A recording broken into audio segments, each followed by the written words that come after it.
We shall fight on the beaches. We shall fight in the fields and in the streets.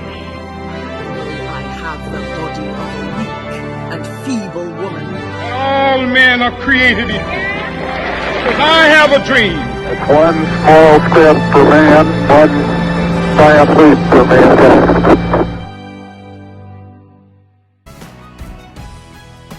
Hello everybody and welcome back to our next episode of ModsPod.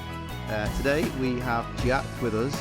Jack is in Year 9 and you're going to talk to us about World War One. Yeah? So yeah, I think World War One is an interesting topic because really leading up to it was just pretty much a series of misfortunate events really. Because everybody knows if you make a deal you have to live up to it, and that's how World War One started. Because Serbian assassins killed Archduke Franz Ferdinand, and because Austria-Hungary had allied with Germany, Germany had then attacked Serbia, and Russia had promised to defend Serbia if they got attacked.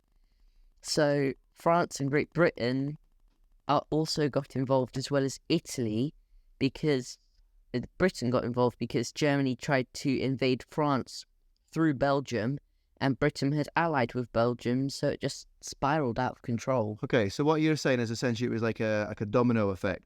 So when that one thing happened, that shot from Archduke Franz Ferdinand, that triggered all the dominoes to fall down.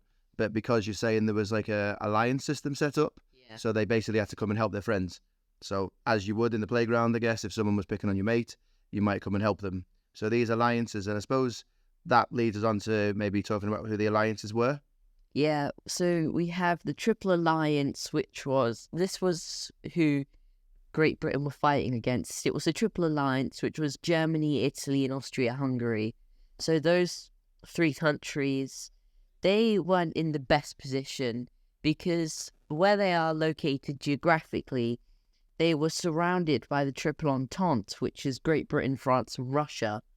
So really, they were at risk of attack from every direction, and that created the Western Front, which is the Germany to France border, and the Eastern Front, which is Russia to Germany border, I believe.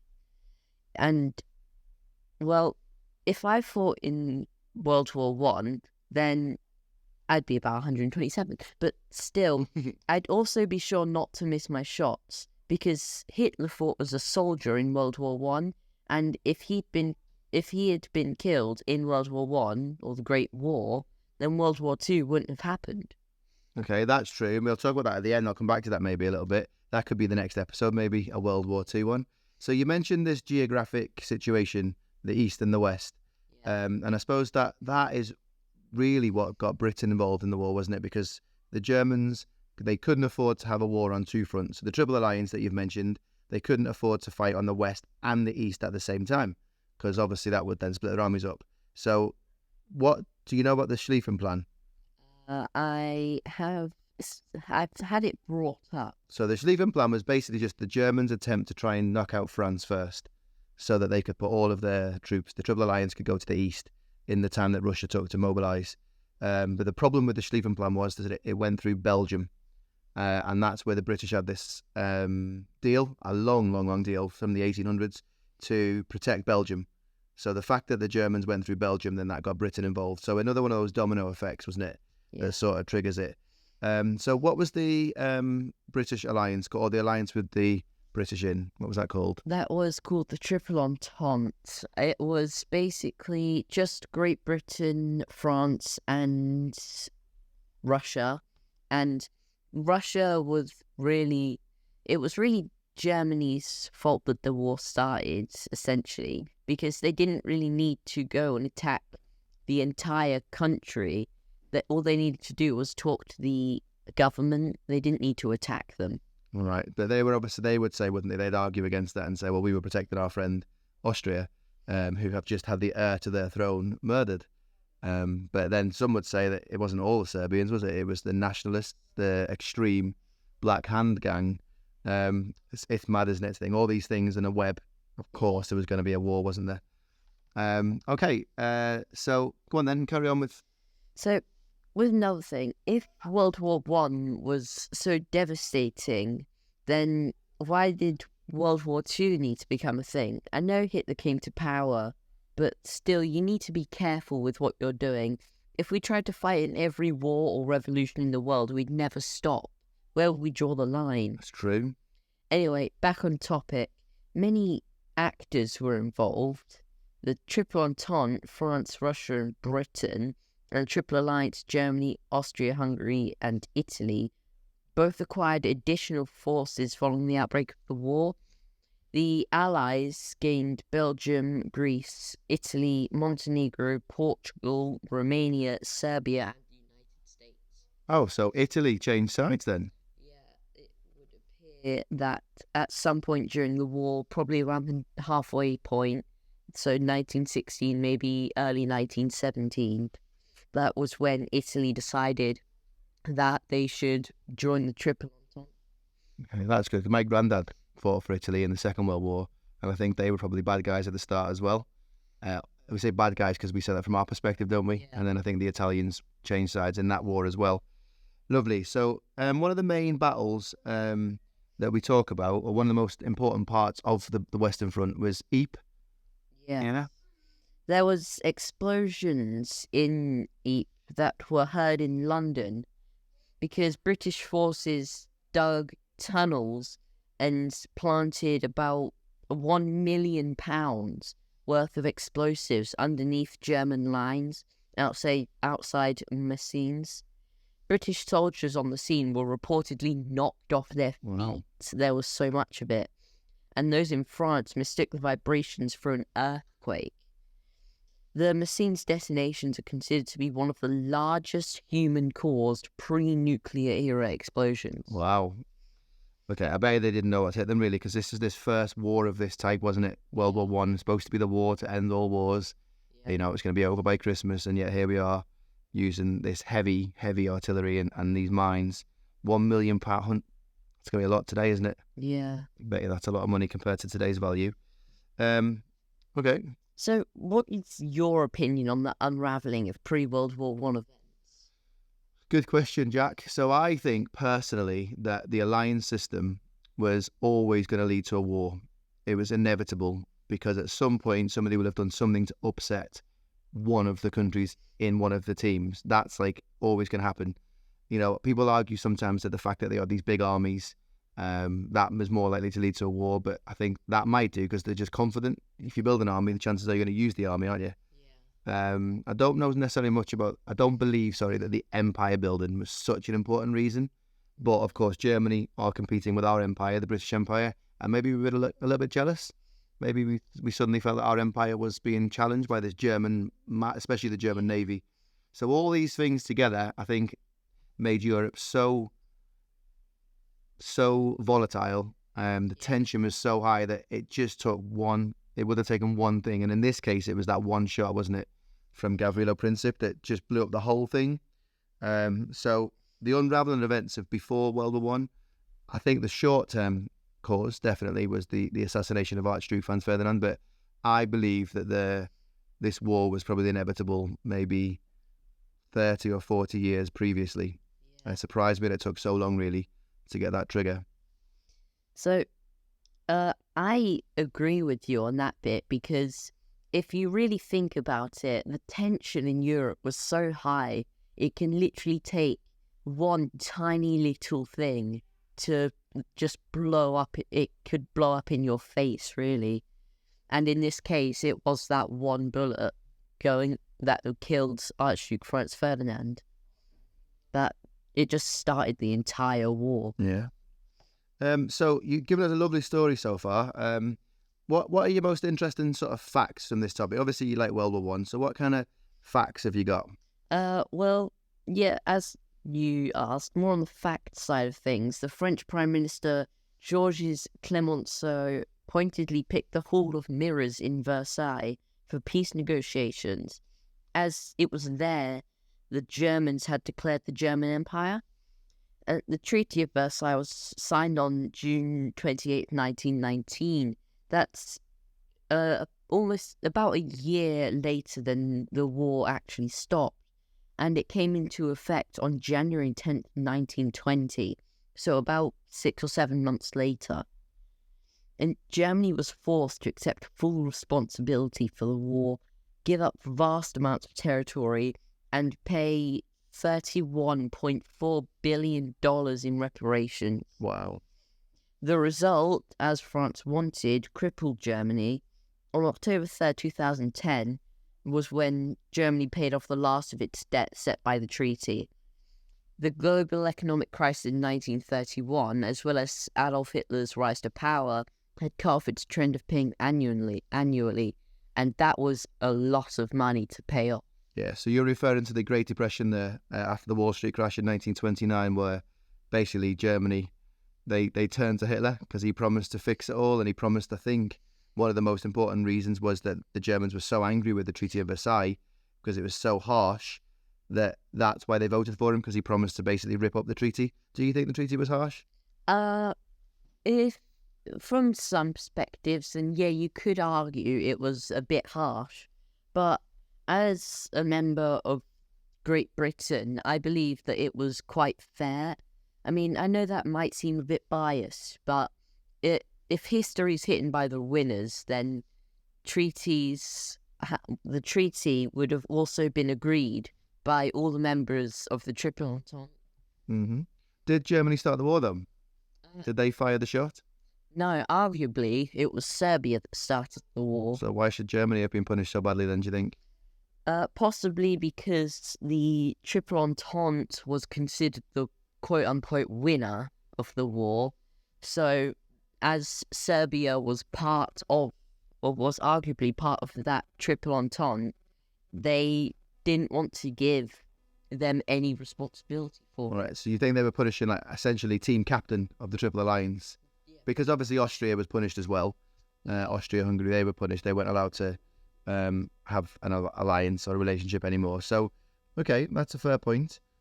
So, following on from that then, what happened after that, after the treaty? So, after the treaty, there was 9 new countries, which were Lithuania, Latvia, Finland, Poland, Austria, Hungary, Czechoslovakia, Yugoslavia, and Estonia were able to exist independently following the collapse of the Austro-Hungarian Empire.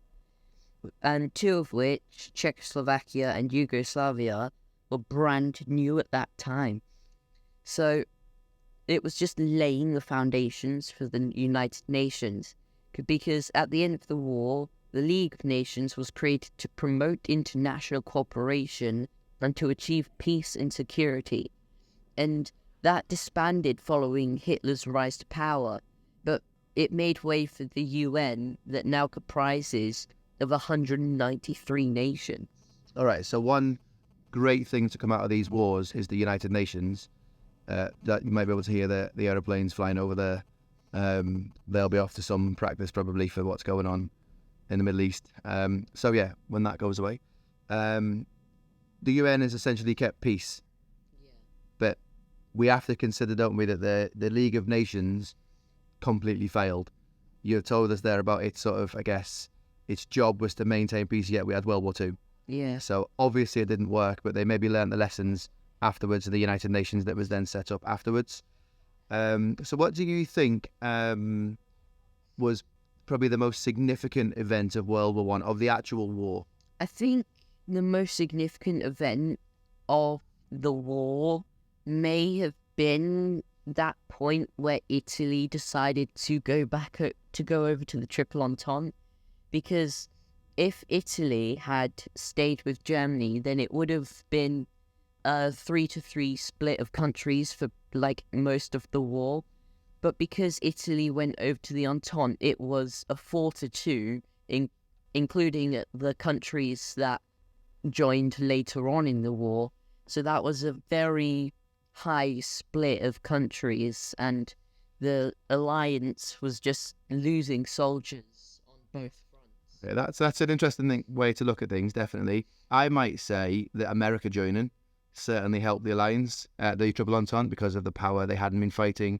But are you aware of the Russian Revolution yet? We will do it in a few weeks if you haven't done it yet. Yeah, I don't think we've done the Russian So Revolution. that Russia left the war in 1917. So when you're just talking there about having more people on each side, obviously if Russia have left, we've lost our biggest, as far as numbers, sheer numbers of Russians, we lost that ally on the east.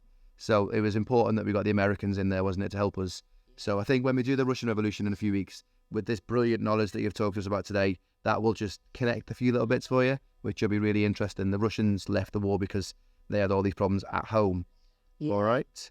And another thing is that if we do go, if there is a later episode about World War One and World War Two rather, then the person who is the guest in that episode might talk about what caused Hitler to come to power, which, as you said, was his promise to fix all of their problem from the Treaty of Versailles.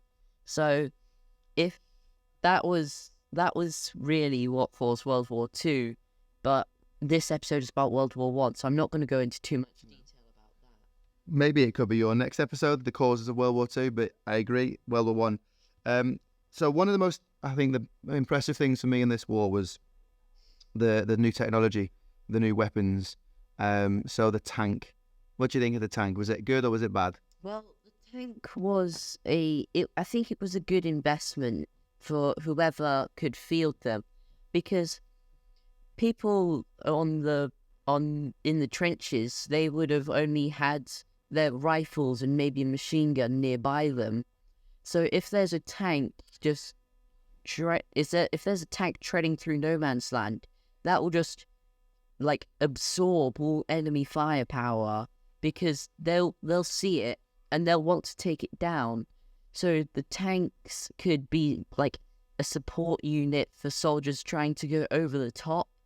Mm-hmm. And it could just, if it had a proper big tank cannon on top, then that could like destroy entire sections of the trench network.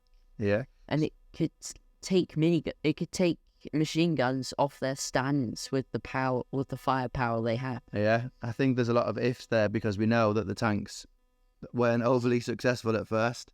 The Germans, when they first saw them, thought, what is this? Oh my goodness. And then they overturned, fell into the ditches on no man's land. They weren't very good in the mud, but they obviously developed, and as the wars have gone on, they've improved significantly. So I quite like the tank. The machine guns, but obviously the damage and injuries that's going to cause, used on large scales. And the design of the trenches, the going over the top tactic, was a cause of, well, for the most of the deaths. What do you think of that as a tactic?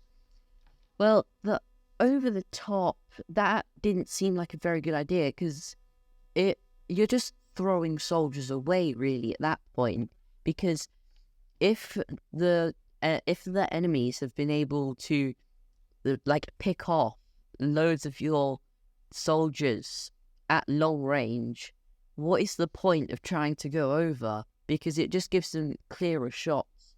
I mean, I know you'll be like running a full pelt, but the closer you get to succeeding going over the top, the higher the chance is you're going to get killed, because you're at a so much lower range, and every single weapon that's ever existed has become more accurate at closer range. Mm-hmm. And especially the rifles that were used in World War One, they didn't have the best accuracy. But then, as soon as you get into no man's land, that is when you're gonna get shot very easily. Yeah, and that is obviously what happened with snipers or just that machine gun fire. So the idea of going over the top was obviously to try and take the enemy's trench and push them back towards Germany, and then obviously the same way back. Although the Germans don't necessarily go over the top as much as we do, it's more of our tactic. Do you think in the Battle of the Somme, being the most famous battle of all, this tactic of going over the top, which saw Britain's biggest military defeat or devastation in one day, in the first couple of hours of this battle on the 1st of July 1916, 20,000 people killed and 60,000 injured within an hour. And yet the General Haig, he just kept going over the top day after day after day after day after day for weeks and months, until the Somme finally came to an end around about and November time. Was that sensible, or was that? I believe that wasn't the smartest thing that he's ever done, but if I was him, then I would have just bided my time, and I would have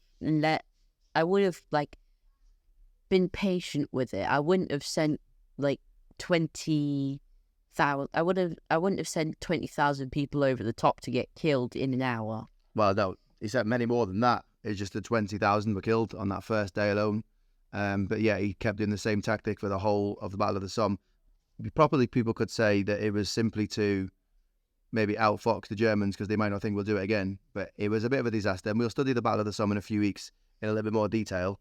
But that's one of the most famous battles, I think, of the whole war.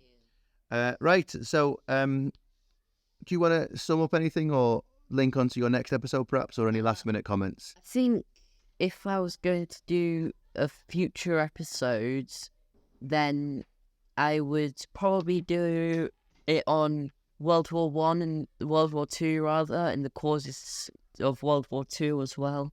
All right, that sounds good. It's really interesting, some of the things you've talked about here, definitely, especially the countries that were created after the war. That was quite interesting. I didn't know that. All those countries, and then the link that you made to the United Nations was fab. And then the bit about the causes of the war, that was quite interesting too. So are you in class? Are you popping your hand up all the time to answer this? Yeah, quite a lot. Good, keep that up. This has been fun, and I hope I'll return for another episode in future. Look forward to it, Jack. Thank you so much, and goodbye.